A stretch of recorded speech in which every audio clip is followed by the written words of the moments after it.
Welcome, thank you. Right now we're in our lab, our research lab in downtown Henderson, Nevada. So if anyone is joining us out of state or maybe in a different country, Henderson, Nevada is located 20 minutes away from the famous Las Vegas lights. So we have a research lab here where we study fossils, and with our nonprofit, the Nevada Science Center, and we share it with our communities. And we use it as a tool to help you get excited about science and to share our passion of being paleontologists. So as Mr. Krause said, I'm Josh Bonde. I'm the Director of Research here at the Nevada Science Center. So in addition to talking to you today and talking to students around the world about what we do, what is science? So science is simply a way of asking questions. And so trying to figure out the natural world around us. Science in its purest form has no agenda. It's simply a way of trying to figure things out. So we use science in every single day, just thinking. So if you see maybe a bug flying across your room, you look at it and make the question like, what sort of bug is that? Then you make hypotheses, then you go test those hypotheses. And with every hypothesis testing, we figure out a little bit more about the world, we get a better understanding of the world around us. So that's all science is. It's pretty straightforward. The science that we're going to be talking about today is paleontology. So paleontology is a little bit of biology and geology. So biology is the study of life. So we study prehistoric life, so life before us. And then geology is the study of rocks. So our probably number one question we get is, so before we get into our show and tell, because you can see we have some in front of us, let's get there in the process that we have to take as paleontologists. So first we go to school, right? Study geology, biology, and then we have to go out and try to find fossils. So the first thing we want to look at is the right rocks and the right age of rocks. So I'll have Josh flip it around if you want to go on that side. So I have a little bit of a demonstration here about different types of rocks. So we find fossils in sedimentary rocks, and there's two different types of sedimentary rocks. We have limestones made out of marine particles like little shells. Here's a little fossil right here. It's a little brachiopod. What's a brachiopod? Like kind of like, they're extinct today, but kind of if you think of like a clam, like they had shells, okay? And then we have like a little bit of ammonite here. That's another marine animal. And then we have sedimentary rocks. So what is sedimentary rocks? It's made out of a whole bunch of other little rocks. So here we have sand, right? So sand over time gets compacted, right? And then we have sandstone. So here's a piece of sandstone. You can't feel it, right? But I'll tell you, it feels like sandpaper. So if you ever felt sandpaper, it feels kind of rough. And you got to think of where sand is deposited. So today, if you were going to go find sand, where would you go? Maybe a beach, maybe a riverbank.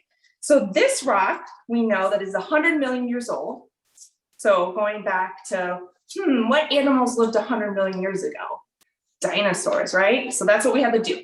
Find the right rock, right age rocks, and then look for fossils. So in this little rock, you actually see a little bit of different texture here than the outside sandstone. This is a dinosaur fossil, a bone of a dinosaur in the sandstone. So this one, actually, we have to take the sandstone out around the bone to get it out.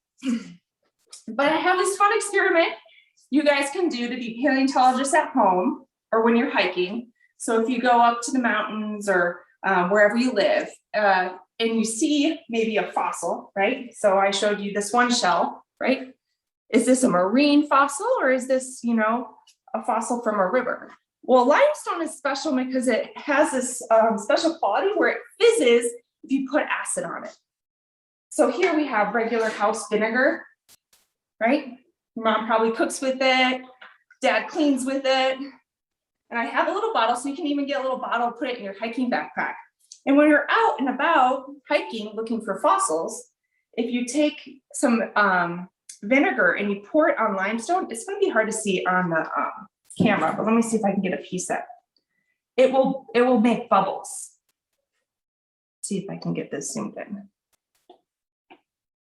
It's bubbling. Is it showing up? A little bit. A little bit.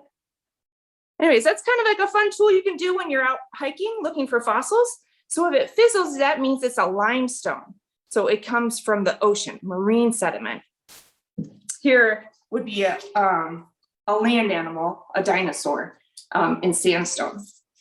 So we got the right age rocks, the right type of rocks, and then we need our tools, right? So in our packs, we usually carry big backpacks with some smaller tools to help us look.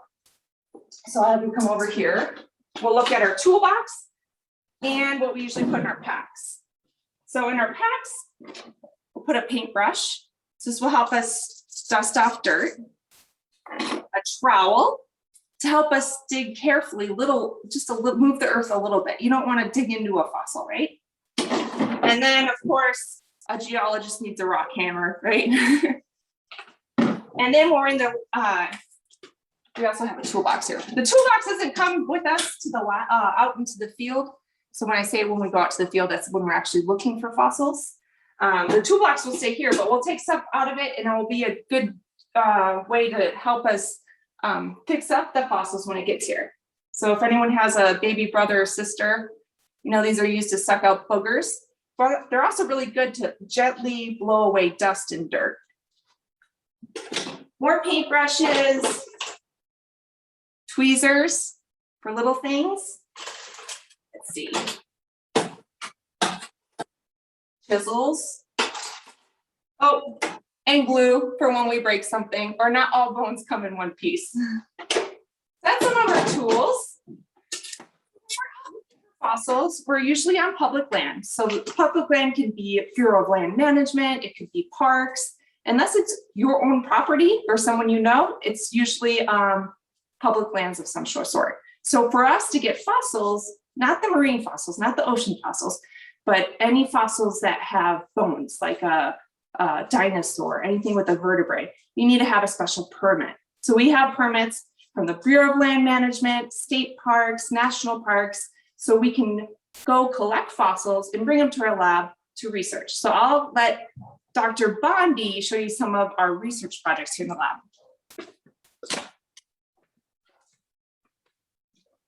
All right, so we'll start, I guess, with the big table with the big fossils that you've seen in the background that kind of been teased with throughout the start of our presentation. So we'll start with some bones of dinosaurs. These are the same age as the piece of sandstone that Becky just showed you. So about 100 million years old. These come from Valley of Fire State Park. And like Becky just explained, we have permission to go out on state parks to look for fossils. If you're just out there hiking with your family, and you find a fossil, the best thing you can do is just take a picture, and most phones have GPSs on them now. So picture, GPS, that's all you need to collect, and you can send it to us or a local museum. All right, so here we have kind of a funky bone.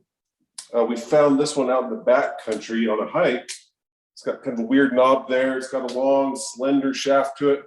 This is actually a hip bone to a meat-eating dinosaur called a theropod. So meat-eating dinosaurs include Albertosaurus, which this is a 3D print that was provided by the Virtual Curation Lab as a gift to the Science Center. Here we have the prey, or the animals that meat-eating dinosaur may have been eating. So these are some tail backbones, so some tailbones, and some backbones to a plant-eating dinosaur called a duck-billed dinosaur or a hadrosaur. So here's a little toy of our hadrosaur. So the famous duck-billed dinosaurs are running around here in Valley of Fire State Park as well, about 100 million years ago. If you follow me to the back side of this table, these are some dinosaur bones that are found in the central part of our state of Nevada, around the community of Eureka, which is, again, about 4 hours, 5 hours outside of Las Vegas. This is one piece of a bone. So this is not a complete bone. This is one piece of a bone, a great big animal that was walking around central Nevada, in this case, about 120 million years ago. That's a good piece, actually, Josh, to show them the texture of a bone versus a rock. Absolutely. So it kind of looks like a rock from this perspective, right? If I flip it over, you can see that kind of spongy texture to it.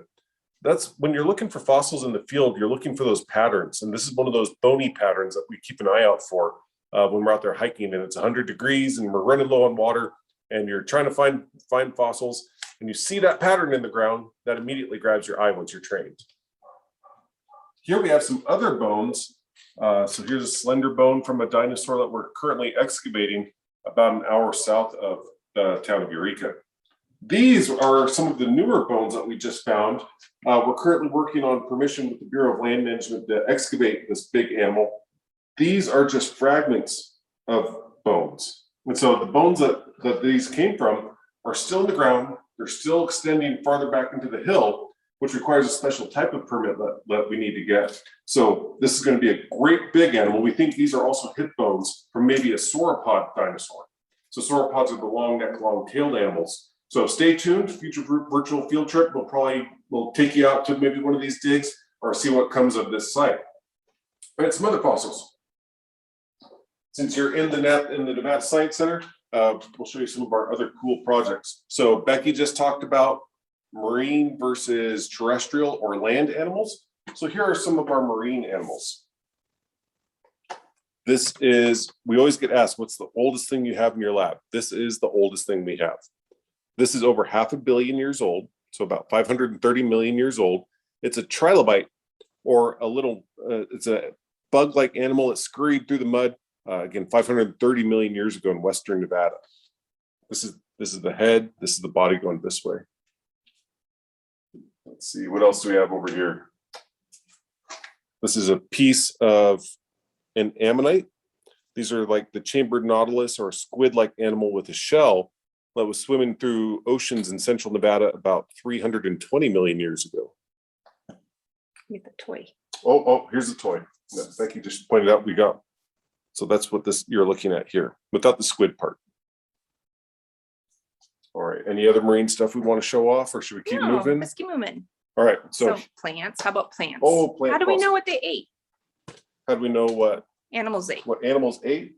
Sometimes we find fossilized poop, and we can pick through the fossilized poop and see what they ate. Sometimes we have to find the plants that were living alongside these animals. So here is a leaf that fell into a pond about 12 million years ago outside of Pyramid Lake, Nevada. So up near Reno, which is in the northwestern part of the state. This is a piece of petrified wood. So from a tree that was growing out in Valley Fire State Park about 100 million years ago. So maybe this was the food of those duck-billed dinosaurs that we just showed you. And then here is part of a frond of a cycad. What are cycads? They're kind of cone-bearing plants. They're used as ornamental plants. If you go to a nursery, they sell them. They're called sago palms, but they're not technically palm trees. So they're still around today, but they were also dinosaur food. All right, so some of the other animals that we're researching. These are camels. So this is the elbow of a camel here. So this one's about that part of the animal right there. So about 12 million years old from outside of Fort Churchill State Park near the community of Silver Springs, Nevada. Here we have a camel tooth. So this is from the Ice Age, so much more recent than the bones I just showed you are 12 million years old. These are about 10,000 years old, and these are from here in the Las Vegas Valley in the Tule Springs Fossil Beds National Monument area. All right, some more of our duck-billed dinosaur that Becky is currently researching. You want to talk about this stuff, or? Right, I'll squeeze in this way. How about that way? Okay. So this one's kind of cool. Let me see. I can squeeze in. Maybe go backwards. So we actually got this historic newspaper article from our neighbors across the street. And it says, the mastodon and the saber-toothed tiger once roamed California hills and valleys.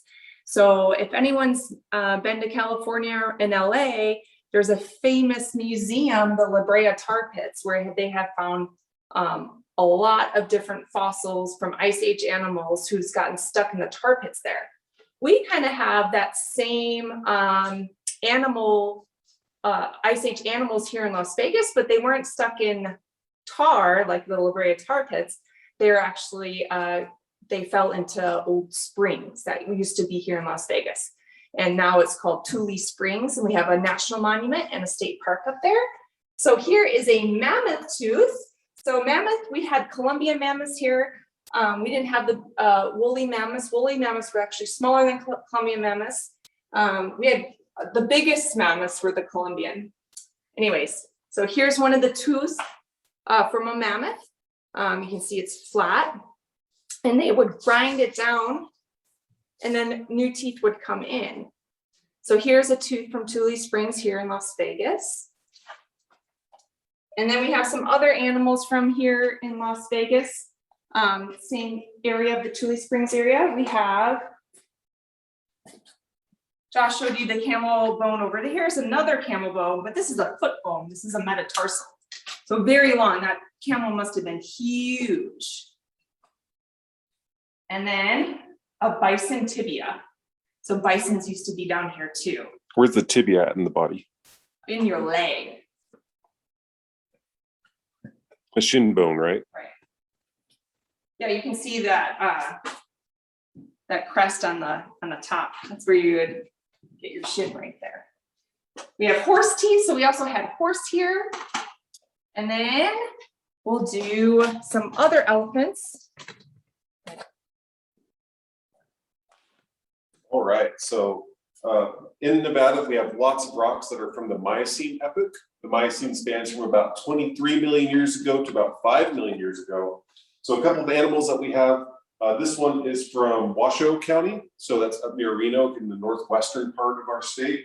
For those of you who aren't from the US, Nevada is one state east of California. So we're on the western side of the US. So this is the jaw of a gomphothere. So gomphotheres were elephant-like animals, and you just saw a mammoth tooth. So this animal would have looked kind of vaguely like a mammoth or like an elephant, but it had really different types of teeth. So these are molars that are in the jaw, and then this kind of groove here is where the tongue would stick out to go grab leaves and branches and bark that this animal ate about 12 million years ago. And some people, if you're from Nevada or from North America, what you might not realize is that up until about 5 million years ago, also in North America, we had rhinos. So this is the jaw of a rhinoceros or a rhinoceros-like animal. These are the teeth here, about 8 million years old from near Elko, Nevada. So the northeastern part of the state. And then preying on these rhinos were saber-toothed cats. And so this is a 12 million year old saber-toothed cat tooth, also from Elko County. So this is the tooth, would have been sticking out of the jaw like that. This is not the complete tooth either, so it would have been even longer, probably like that long. So that's on scale, if you think of a Tyrannosaurus Rex tooth, these teeth are almost as long, if not longer, than Tyrannosaur teeth. And this is from a cat. So if you have a mean cat or a nasty cat at home, or if your grandma has a nasty cat, cats have been nasty for a long time. Oh, we should say that the Nevada State Museum. Oh, absolutely, yeah. So these fossils are on loan from the Nevada State Museum in Carson City. So these were in their collections and not on the exhibit. And we asked if we could put them on show down here in the Nevada Science Center, and they graciously put them on loan to us. So this is not uncommon for museums to put specimens on loan to other institutions for display. When you go to a great big museum and you're going through all the exhibits, you're only seeing a fraction of what that museum actually has. And so the same goes true for our state museum. So they're happy to show this stuff off, because otherwise people won't get to enjoy it. So Ralph, we're good for questions if you are. Absolutely, and we've already had quite a number of questions from all over the world. So I'll read some of these questions on their behalf. We have students, first of all, in Italy, Florida, California, and Nevada. We've been getting this question quite a bit, and this is for both of you. What made you want to go into paleontology? Go ahead. Just being, younger as a child, like being just really curious about prehistoric animals, especially dinosaurs, and feeling excited about it. And I also really liked geology and biology. So I like rocks and I like to learn about life. So it's just something that I found interest in as a child. I like working out in the field. I like going hiking. I like sharing. I think the Nevada Science Center, to share what we find is also a really important part of being a paleontologist for myself. For myself, I was inspired when I was a kid. My parents took me to a museum and I got to see some actual dinosaur bones. It really inspired my imagination. In addition to that, being an indigenous person to the state and traveling around the mountains and realize I have a love for the outdoors. So that love for science, that love for being outdoors led me to my profession doing this. We have a question from Miss Rodriguez's third graders down in Orlando, Florida, and they want to know, what are your favorite fossils? This is again for both of you guys. Favorite fossils? That's a hard one. I'll say for me, it'd probably, I don't even know what it is yet, right? So the bones from this animal, this dinosaur, was kind of like the first dinosaur I found. And it was really exciting, and I just can't wait to excavate the rest of it. So I think this one is probably my favorite. That's a good one. My favorite is the study that we recently published on fossil frogs. So these frogs are about 65 million years old. So they survived the extinction event that did in the non-bird dinosaurs. So they're these perfectly little preserved frogs in these lake deposits that were found near Ely, Nevada. So those are probably my favorite. Everyone likes frogs. That's right. Everyone loves frogs. So we have a question. This one comes from Ohio, and they want to know, are all of the fossils that you guys have in your possession, are they all found in the state of Nevada? Yes. So the Nevada Science Center, we try to, we want to focus on Nevada. Because it actually hasn't been researched as much as other states around, right? So we're just putting Nevada on the map for dinosaurs. So we are announcing or unveiling the first dinosaur species here in Nevada in a couple weeks. So we found it in, Josh found it in 2008, and we've been working on some of these projects for 15 years, and finally have an original dinosaur from Nevada. So we'll be unveiling the name of that to the public here on September 23rd. So yes, that was a long answer to a question. So it's not that we don't like other states. Nevada just has a long way to go, and there's lots of rocks, and it's exciting because we, as paleontologists, there's actually not many of us here in our state. And a lot of paleontologists from different states have to focus on a certain time period, right? So Cambrian, or, Cretaceous or Pleistocene. But we get to have the whole spectrum, because Nevada has a whole spectrum of rocks and a whole spectrum of fossils. Absolutely. And we have a question from Northern Nevada, and they would like to know, how many years have you guys worked in paleontology? I've been doing this for about, I'm going to date myself now, but I've been doing this for about 20 years now. He thinks he's so old. He's not. So I haven't been doing it as long as Josh has, but probably about 7 years. All right. And Miss Miller's class wants to know, what is your absolute favorite dinosaur? Not fossil, but favorite dinosaur? Mine's a duckbill, a hadrosaur. That's my favorite. And the reason we get along so well is that I also love duck-billed dinosaurs.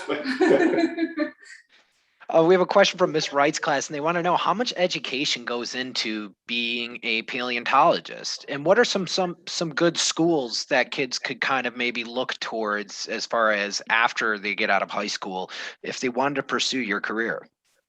Oh, Josh will talk about the academic side, but I actually want to encourage everyone to be paleontologists before getting a degree. You can be a paleontologist today. You can be retired to become a paleontologist, right? So being a paleontologist has no age boundaries. You can always pick up a book, read up about the animals, go exploring, go volunteer at a museum or a science center. So as a profession, I guess that would be more on the academic side. So I'll have Josh talk about his, academics. Yeah, so that's a good question, asking what it goes into, what sort of education you need. So when I started my path becoming a paleontologist, really there was only two career paths you could take, either being a professor at a university or a curator at a museum, both of which required a doctorate. And so I have a Bachelor of Science in Biology, a Master of Science in Earth Sciences, and a PhD in Geology. So that's my background. But since I've finished my degree and since I've had my career, there's been laws that have been enacted which fossils get better protections now. And so you can be a professional paleontologist with a bachelor's degree or a master's degree. But what you need to do is you need to study lots of rocks and lots of bones. And so that's the whole biology and geology side. You can become a paleontologist with any sort of background, but you really need to study bones and rocks. And go see them. Yes. I was told that even when I was in school, the best geologists see the most rocks. So start early, just go out and go exploring. That's really firsthand experience is where you're not going to get that from a book. You have to go out and go exploring. I think part of the question was also what schools make the best for paleontology. And really it's what you make of it. And so find mentors, teach yourself about fossils, and any school can teach you the ropes. And you can reach out to professionals like us, and we're happy to give you advice as well. That's some pretty sound advice that you guys heard directly from the experts. And we have a question. We'll do a couple more questions, then we'll let you go. And we'll have an available recording available for this on the Nevada Science Center's website and social media pages. Miss Nunez's science class wants to know, what is the difference between paleontology and archaeology? So the difference between paleontology and archaeology is paleontology, we study all the previously existing signs of life, bones, shells, tracks, fossilized poop we talked about, leaves. So it's studying animals, plants, and life. Archaeology is studying how people have interacted with the earth through time. So artifacts. So one is centered around how people have affected the land, and one is centered around just the history of life. That's very, very poignant. Thank you. So the kids want to know, what did Nevada look like in prehistoric times? So always changing, right? So not during so all of these fossils are found in Nevada, and we have land animals, marine fossils. So during different periods of Earth's history, there's been different changes from sea level rising to, lowering, continents moving around. So we have supercontinents, and not just Pangea. That's happened a couple times where they've all come together and broken apart. So it's just it have to be more specific. So when the dinosaurs were roaming around Las Vegas, right, it would have been much warmer. We had rivers coming off a big mountain. In the Ice Age, we didn't have glaciers like you think of when you think of the Ice Age here in Nevada. It was a cooler, wetter time period, so we didn't have the woolly mammoths. We had the Columbian mammoths. So it really just depends on what time period you're looking at. In the Triassic, we're on the edge of a sea, so we have ichthyosaurs in central Nevada, and then we have animals scurrying around a tidal flat here in southern Nevada. So it really is a changing environment throughout Earth's history. And the final student question, there's a class, Ms. Strubal's class wants to know, does Nevada have a state fossil or a state dinosaur that you could tell us about? We're working on the dinosaur. We're working on the dinosaur part, but our state fossil is an ichthyosaur, which is a fish lizard. So it's a marine reptile, which lived at the same time as the dinosaurs. And our species is called Shonosaurus popularis, and it's found in a state park, Berlin Ichthyosaur State Park, out in the central part of the state. And so these are about 230 million year old animals. Like Becky was just saying, Nevada used to be part of an ancient seaway. And these animals were cruising around there, eating those ammonite or squid-like animals. Right. So a lot of people say it looks like a dolphin, and they do kind of look like a dolphin, but they were dolphins are mammals, and these were marine reptiles. So and they are not dinosaurs, and we don't have a state dinosaur yet. So we're just naming our first dinosaur from Nevada. I'm going to have that cause of naming a Nevada dinosaur because we have dinosaurs. That is awesome. Are you guys going to go with like a person name like Gary or Jeff? Right. Well, you'll have to find out. We will find out. And we really like Nevada. How about that? That's awesome. And before we let everyone go, can you let us know where can they go to learn more about the Nevada Science Center and all the exciting news on the horizon for you guys? Right. So like I said, we're going to be doing our unveiling of the first Nevada dinosaur species that's coming up on the 23rd. And we're going to be announcing that through media or social media. We're also going to be having an event at one of our local community partners, Love Lady Brewing Company. So all of our stuff is up to date either on our calendar, on our website, sciencecenternevada.org, or on our social media. But if you like watching our virtual field trips, we are also a nonprofit and we love sharing our story with everyone. So you can always go to our website too to support us so we can bring you more virtual field trips.